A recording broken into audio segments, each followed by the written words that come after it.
¿Cómo interpreta todo esto usted? Buenos días. Buenos días. Ramón, un gusto estar en su prestigiado noticiero.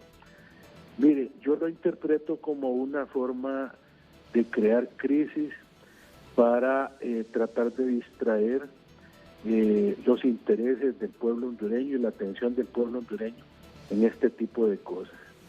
Porque, mire, si usted ya lo analiza fríamente, no vale la pena estar en una disputa de algo que siempre se ha hecho en la Corte. Es decir, no es algo novedoso, no es algo que hasta este momento se implementa, sino que ahí en esa institución siempre se ha respetado el principio de la precedencia y también se ha respetado el tema de la rotación. ¿Por qué razón? En primer lugar, porque todos los magistrados son iguales. Ahí no hay uno que tenga mayores derechos que otro o mayores prerrogativas. Cuando el Congreso Nacional los elige como miembros de un cuerpo colegiado, de tal manera que la presidenta de la Corte no es la dueña del Poder Judicial, ni tampoco se hace unilateralmente lo que ella dice. Según el artículo 315 de la Constitución de la República, ella únicamente representa a la Corte, pero de las decisiones que toma el Pleno. Entonces, quien decide ahí en ese órgano colegiado es el Pleno. Y en el tema puntual de las coordinaciones de sala, se tiene que decidir por 3/4 partes de los miembros del Pleno, y estos son 12 magistrados.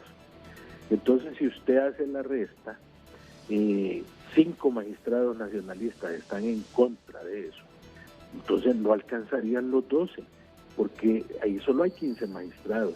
5 están en inconformidad.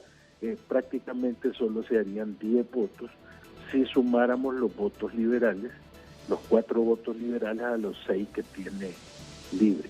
Pero mire usted cómo son las cosas. En el Congreso Nacional se producen tremendas violaciones al procedimiento parlamentario.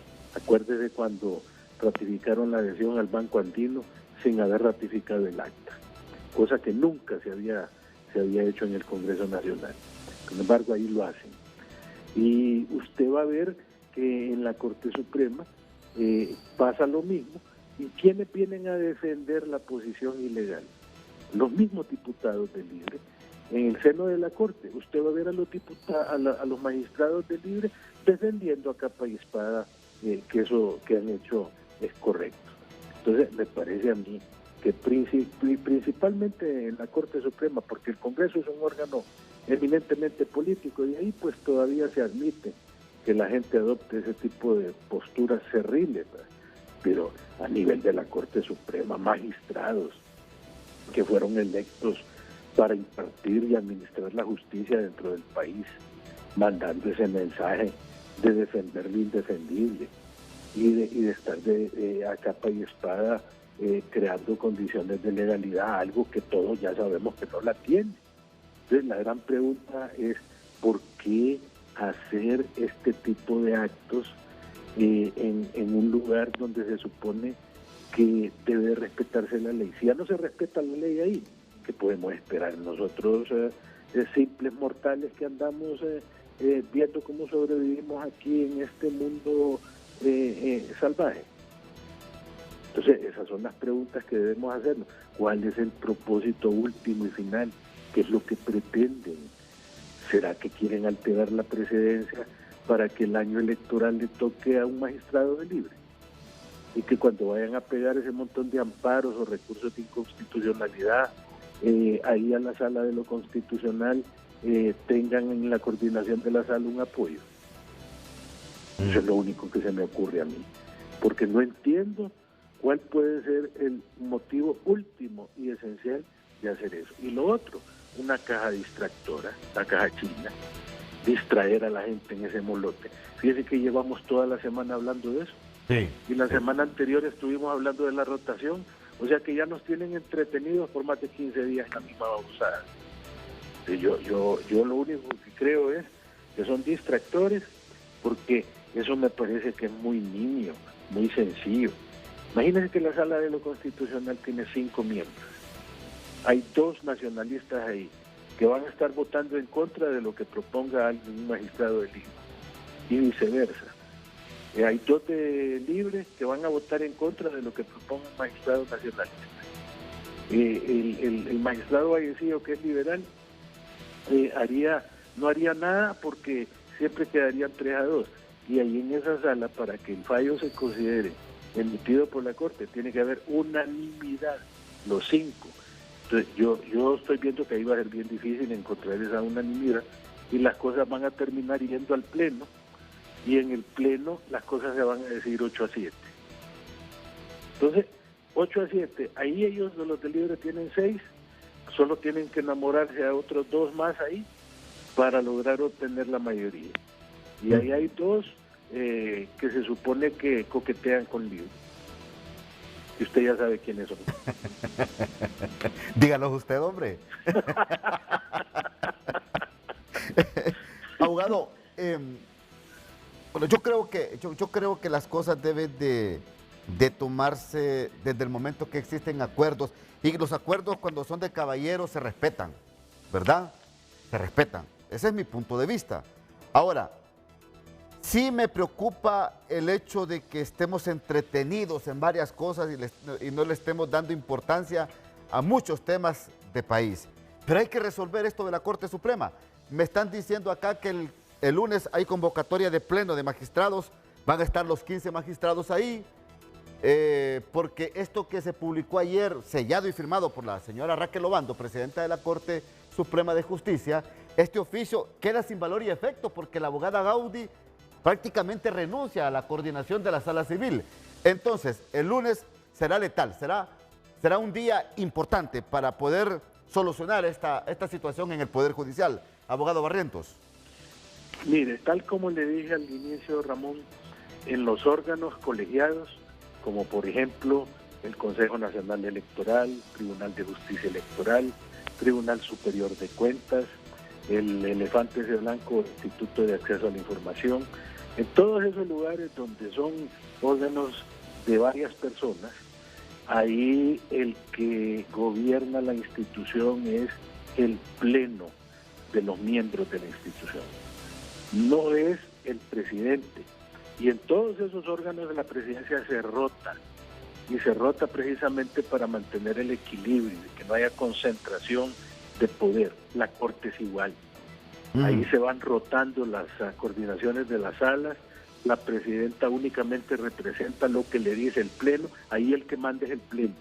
Ah, perfecto. Y eso eso lo dice el artículo 315 de la Constitución de la República. De tal manera entonces que ahí se hace lo que dice el pleno, le guste o no le guste a la presidencia de la Corte. Perfecto. Y entonces lo más saludable, legal, constitucional, es que se vayan a ese pleno, que no se pueden negar a convocarlo, así como Redondo se negaba a convocar sesiones en el Congreso. Aquí no se puede negar, ¿verdad? Porque ya 5 magistrados le pidieron reunión del pleno. Le enviaron un oficio desde la semana pasada pidiéndole reunión del pleno y no se puede negar. Y ahí en ese pleno, ahí tienen que decidir. Y si la mayoría decide de que las cosas se van a hacer como dice la presidencia, pues enhorabuena, ¿verdad? Porque así está el sistema establecido. Gracias, doctor. Muy amable. Gracias a usted. Carlos Barrientos, gracias. Pase buen día. Buen día para usted y feliz fin de semana. Luz Madrid.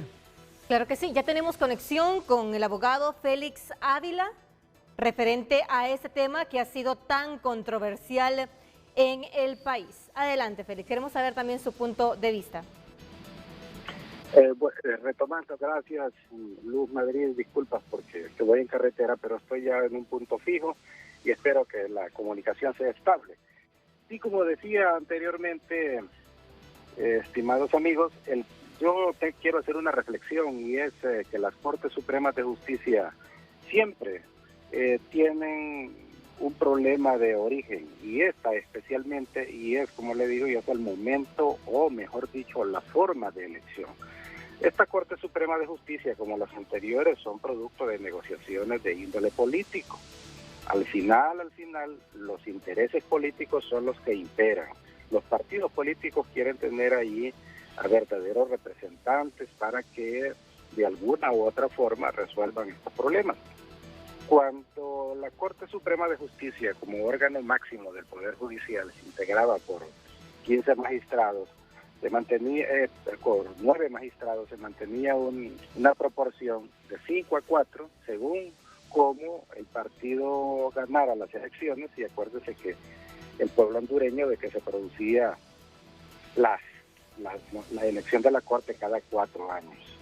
Y cuando la Corte cambia a 15 magistrados y solo hay 2 partidos políticos mayoritarios, pues la situación se vuelve casi lo mismo, a controlar 8 a 7.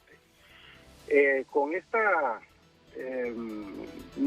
esta situación de que hay 3 partidos políticos en el gobierno, las cosas se complicaron un poco, de manera de que se hizo negociaciones, grandes negociaciones, en el Congreso de la República para elegir a una Corte Suprema de Justicia, pero el problema que hay precisamente es que el partido de gobierno aparentemente no tiene mayoría dentro de la Corte Suprema de Justicia, pero eso es en apariencia nada más.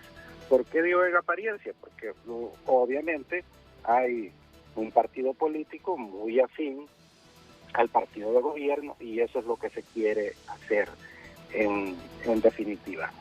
Entonces, pareciera que el problema de las coordinaciones de las salas de la Corte Suprema de Justicia es una situación que cualquiera diría, pero ¿cuál es el interés? Hay que explicar al pueblo hondureño que un coordinador de sala de Corte Suprema de Justicia no tiene el voto, no es mejor que el de un magistrado que no sea coordinador.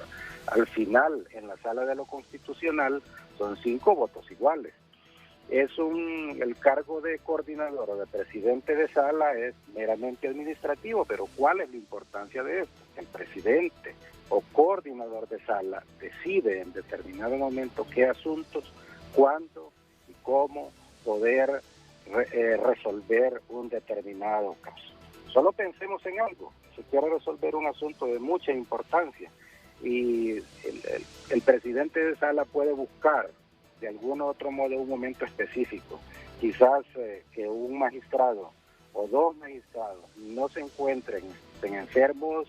Es muy normal que los magistrados vayan a seminarios, vayan a eventos que son invitados, y en ese momento específico que ese magistrado no esté, el presidente puede someter a votación y llamar a otros magistrados, y hoy día magistrados integrantes, para resolver un determinado que le interese especialmente a digamos, el partido de gobierno. Entonces, sí debemos ver como pueblo hondureño con mucha preocupación este tema, porque sin duda ya se produjo una fisura, una crisis dentro del Poder Judicial que no sabemos cómo va a ocurrir. Crisis dentro del Poder Judicial han habido, crisis dentro de los poderes han habido. En los anteriores gobiernos sabemos que la crisis fue dentro, en interpoderes, es decir, un poder legislativo que atacó al Poder Judicial, quitándole 4 magistrados, sustituyéndolos por otros que fueran afines a los intereses del gobierno de turno. Hoy los problemas se producen dentro del propio Poder Judicial. No hay armonía dentro del Poder Judicial, pero sin duda lo que se está buscando es que al final se den las discordias, las discrepancias dentro de las salas, especialmente dentro de la sala de lo constitucional, para que allí, sin duda, no haya unanimidad para resolver ciertos asuntos, ya sea para rechazar o para otorgar amparos, recursos de inconstitucionalidad, y esto va a implicar que estas cuestiones se turnen al Pleno de la Corte Suprema de Justicia, pero como ya lo dije, el partido de gobierno o el gobierno de turno en apariencia no tiene mayoría ahí, pero sí la tendrá con las negociaciones que haga con el Partido Libre, con el Partido Liberal de Justicia. Muchas gracias.